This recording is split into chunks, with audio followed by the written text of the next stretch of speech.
함께 읽을 하나님 말씀 신명기 16장 18절에서 20절입니다. 구약성경 288면 신명기 16장 18절에서 20절입니다. 저와 번갈아 교독하고 마지막 절 함께 읽겠습니다. 제가 먼저 읽겠습니다. 내 하나님 여호와께서 내게 주시는 각 성에서 내 지파를 따라 재판장들과 지도자들은 둘 것이요 그들은 공의로 백성을 재판할 것이니라. 너는 재판을 굳게 하지 말며 사람을 외모로 보지 말며 또 뇌물을 받지 말라. 뇌물은 지혜자의 눈을 어둡게 하고 의인의 말을 굽게 하느니라. 함께 읽겠습니다. 너는 마땅히 공의만을 따르라. 그리하면 내가 살겠고 내 하나님 여호와께서 내게 주시는 땅을 차지하리라. 아멘. 유대인 남성은 유대 3대 절기에 반드시 하나님이 지정한 장소, 즉 성전에 나와 감사의 제사를 드려야 했습니다. 하나님이 감사의 제사를 드리라고 하는 이유는 우리 인간의 감사가 하나님이 필요해서가 아니라 주님의 은혜를 기억하며 이 땅의 삶을 살아가라는 의미 때문입니다. 사실 우리도 절기가 되어야 그런 마음을 가지는 것 아니겠습니까? 고난주간이 되어야 주님의 고난을 생각하고 성탄절이 되어서야 주님이 이 땅에 오심에 대한 감사가 있는 것입니다. 그래서 절기는 하나님을 위한 것이 아니라 우리를 위한 것입니다. 그런데 그 절기 가운데 소외되고 외롭고 연약한 자들과 함께 지내라고 말씀하시는 것입니다. 하나님 사랑, 이웃 사랑이기 때문입니다. 우리 교회가 앞으로도 사회적인 약자와 연약한 자들을 돌보고 아끼며 챙겨야 할 것입니다. 오늘은 공의의 재판에 관련하여 하나님의 말씀 전하도록 하겠습니다. 하나님의 규례를 통해 하나님이 우리를 향한 깊은 뜻을 깨닫는 시간이 되시길 예수님의 이름으로 소원합니다. 인간 사회에서 가장 기본적으로 갖춰야 할 것이 정치, 사법, 종교 체계라 하겠습니다. 물론 이것들은 경제 생활과 좀 거리가 있어 후순위로 밀리기도 하지만 이러한 것들이 흔들리게 될 때 우리 삶에 크나큰 문제로 다가오게 됩니다. 예를 들어 정치가 혼란스러운데 그 나라 안에 사는 우리가 평안하게 살 수 있겠습니까? 사법 체계가 무너지면 연일 범죄가 끊이지 않을 것인데 우리가 평안하게 살 수 있을까요? 종교가 없다면 마음의 안식을 어디서 찾습니까? 아니 목사님, 종교가 없어도 평안히 사는 사람들이 많던데 그런 의미에서 종교는 그렇게 중요하지 않은 것 아닌가요? 라고 물어볼 사람이 있을 것입니다. 아닙니다. 실상 종교가 없다고 하는 이들도 뭔가 의지하는 것이 있습니다. 그것이 돈이든 자리든 자신이든 모든 말입니다. 그것이 그 사람에게는 종교입니다. 그러므로 이러한 것들은 우리의 삶과 사회를 지탱하는 기본 요소라 하겠습니다. 오늘은 이 가운데 사법체계에 대해 다룰 것인데 여러분들은 사법체계에서 가장 중요한 가치가 무엇이라고 생각하십니까? 바로 공정입니다. 누구에게나 공정하고 누구에게나 적용받는 법이 공정한 법이라 할 수 있습니다. 그러나 성도 여러분, 우리나라 법이 공정한 것 같습니까?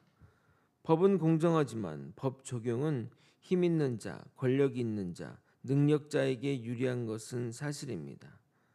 다 아는 내용이지만 하나를 언급하자면 우리나라는 정관예우라는 것이 있습니다.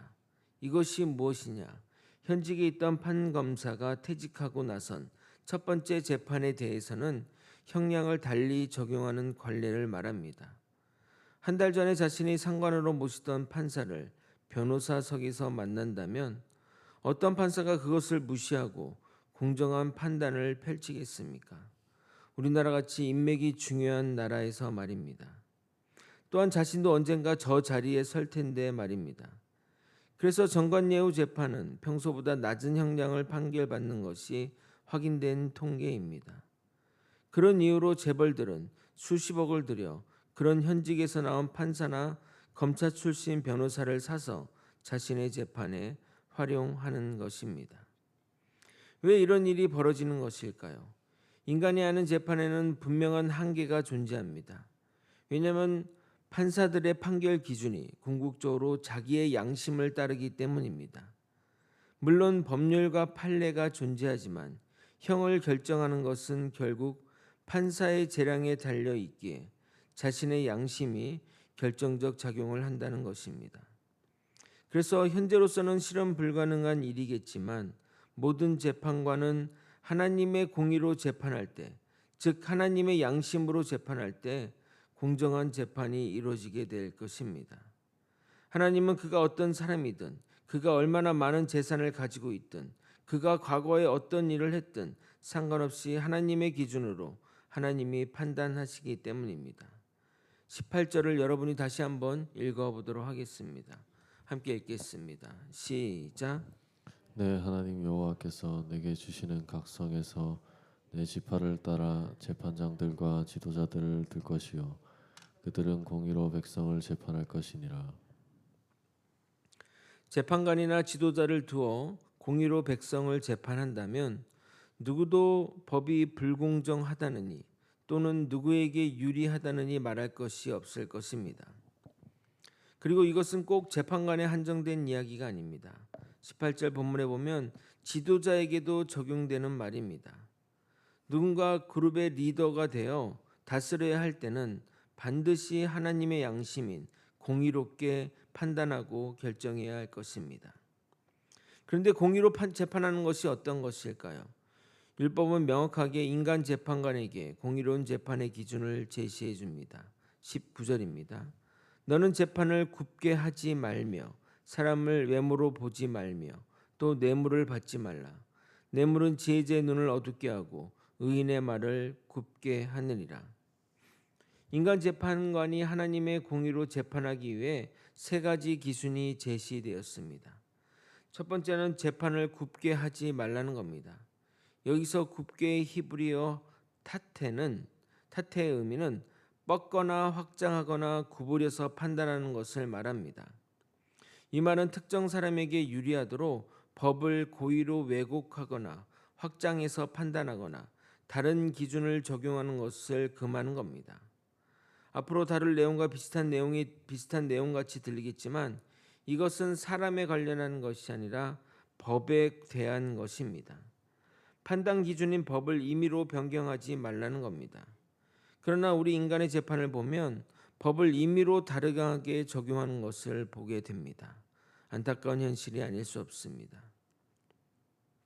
두 번째 기준은 외모를 보지 말라는 겁니다. 이것은 문자 그대로 외양을 말하는 것이 아니라 그 사람의 지위와 배경을 보지 말라는 겁니다. 그가 어떤 사람인 것이 재판에 영향을 미친다면 공의로운 재판이 될 수 없습니다. 우리 인간 재판관이 가장 못하는 것이 외모를 보지 못하는 것이 아닌가 생각됩니다. 소망교회 성도 여러분, 오제이 심슨 재판을 아십니까?